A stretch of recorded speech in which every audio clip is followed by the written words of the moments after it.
You ever have someone who was right there when you were at your lowest, calling you, checking in, always had something to say, and then the moment things started turning around for you, the moment you got the job, the opportunity, the relationship, the glow-up, they disappeared. No fight, no argument, just silence. And the worst part, you're not even sure what you did wrong. You didn't do anything wrong. That's the point. Most people chalk it up to life gets busy or people grow apart. Wrong. That's not what's happening here. What's happening is something much more specific. And once you understand it, you'll never be confused by it again. By the end of this video, you will know the 5 real reasons fake friends vanish the second you start winning. Not the surface level excuses they give you. The actual psychology behind it. I'm going through all 5, from the most common to the most brutal truth of all. Stay until reason number 5, because that one is going to hit different. I've been on both sides of this. I had people in my life who were genuinely there for me during some of the darkest chapters, and I watched, one by one, as they quietly pulled away the moment things started getting better. And for a long time, I blamed myself. I thought I changed. I thought I forgot where I came from. I thought maybe I did something to push them away. It took me a long time to realize. The problem was never me growing. The problem was who they were the whole time. And once I saw it clearly, the grief turned into gratitude. So today, I'm breaking this down for you. When you were stuck, they were comfortable.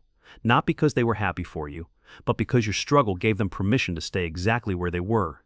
See, fake friends need you to stay at the same level as them, not to protect you, to protect themselves. And the moment you break through, the moment you do the thing they always said was too hard or not realistic, you become the most inconvenient person in their world. Not because you changed, because you proved something they've been avoiding for years. Picture this: you land a new position, or you launch something you've been working on, or you finally leave the situation everyone told you to stay in, and instead of a genuine, "I'm so proud of you," you get something lukewarm. A half-hearted reaction. Or worse, you get nothing. No text, no call. They find out through someone else, and they never bring it up. And when you do finally talk, it's distant. Short answers, something's off, and you can feel it, even though you can't name it yet. Here's what's really happening. Your win became a mirror, and they do not like what they see in it. Every time you succeed, it reflects back every excuse they've ever made for their own inaction. Every time they told themselves conditions aren't right, or the timing is off, or that's just not for people like us, your life just proved them wrong. And some people would rather lose the friendship than confront that reflection. So what do you say when they go cold? Say nothing. That's the weapon. Don't chase them. Don't explain your success like you owe them an apology. Don't shrink. Your only job is to keep going. If they ask why you seem different, say this: "I'm just focused right now." 5 words. No guilt, no explanation. Let them figure out the rest. But wait until you hear the next one. This is the one that stings the most when you first hear it.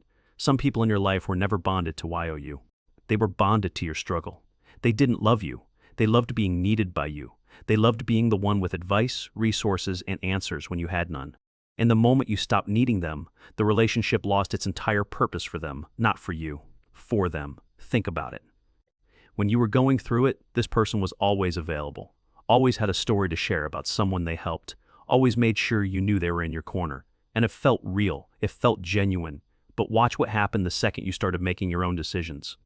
The second you stopped calling for advice as often, the second you started trusting yourself, they pulled back, they got busy, they stopped initiating. And if you brought it up, they made you feel needy for noticing. Here's the crazy part. These are not bad people in the traditional sense. They don't see themselves as toxic. They genuinely believe they care about you. But what they actually care about is the feeling they get from being the one who has what you lack. They are what I call energy vampires of the struggling. They don't feed on your happiness. They feed on your need.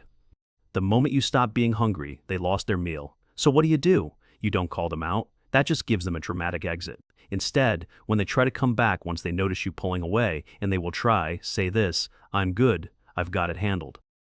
Calm, warm, final. Watch how they respond. A real friend hears that and celebrates. A struggle vampire gets uncomfortable. That reaction tells you everything. And here's where it gets interesting. They never had a problem with you. They had a problem with the gap. When you were at the same level, the friendship worked. It felt equal. It felt safe. But the moment you started moving forward and they stayed in the same place, even though nothing in their life actually got worse, they felt left behind.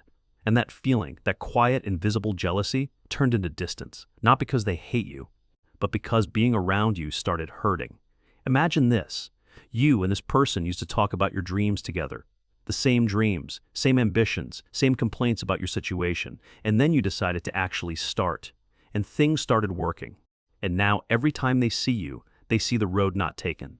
They see what's possible. And instead of that being inspiring, it's painful, because somewhere deep down, they don't believe they can do what you did. So they pull away. Because it's easier to remove the reminder than to face the fear. Here's what's really happening. Jealousy, real jealousy, is never actually about you. It is always about their relationship with themselves. When someone is genuinely confident and secure, they celebrate other people's wins. They don't shrink from them. When someone feels inadequate on the inside, your success doesn't motivate them, it threatens them. And the most dangerous version of jealousy is the silent kind. No confrontation, no words, just a slow, quiet disappearance and a subtle hope that things don't keep going your way. So what do you say? Nothing. Your success is not something you owe them an apology for. But if they try to subtly minimize what you've done, a backhanded comment, a must be nice, or a yeah but, look at them and say this: yeah, it took a lot of work, no smile, no laugh, flat. That one line acknowledges your effort. It refuses to downplay your win, and it gives them absolutely nothing to grab onto. But that's nothing compared to the next one. When you were struggling, you were more open, more vulnerable, more likely to ask for input, seek approval, take advice. And people like that. Certain people in your life got used to having a level of influence over your choices. Not because they were controlling, at least not obviously, but because your uncertainty kept a door open, a door that gave them a feeling of importance in your life. Your success closed that door. Your confidence closed that door. And some people will never forgive you for it. Picture this. You used to run decisions by this person, what job to take, whether to leave, whether to trust someone, and they gave advice, lots of it, and you listened. And that dynamic worked for them. But then you started trusting yourself more. You stopped asking. You made a big decision without consulting them. And even though it worked out, maybe especially because it worked out, something shifted. They got colder, more critical. Started finding issues with your choices out of nowhere. And suddenly you're being questioned and undermined by someone who used to support you. Here's the crazy part.